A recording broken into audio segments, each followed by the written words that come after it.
Welcome back. Now you can access your Canva account through your mobile device. Right now we are looking at an iPhone device, and you can do the same thing with your Android device. So what we're going to do is we're going to go to our App Store, and then we're going to search for Canva. And then when you see the application, you're going to click Get, and then Canva will download to your mobile device. Once it's downloaded, you'll click Open, and you'll then log in using your email and password. Once you do that, you'll then log in, and you'll then have access to the Canva dashboard.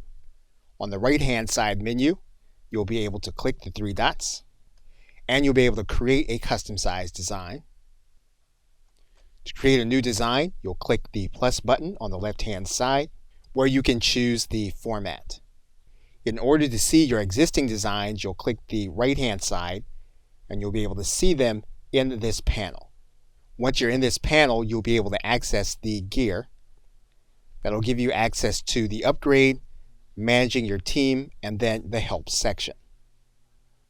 And if you have a team, you'll then be able to access the stream by clicking the top link. Okay, so with that, thanks, and I will see you in another video.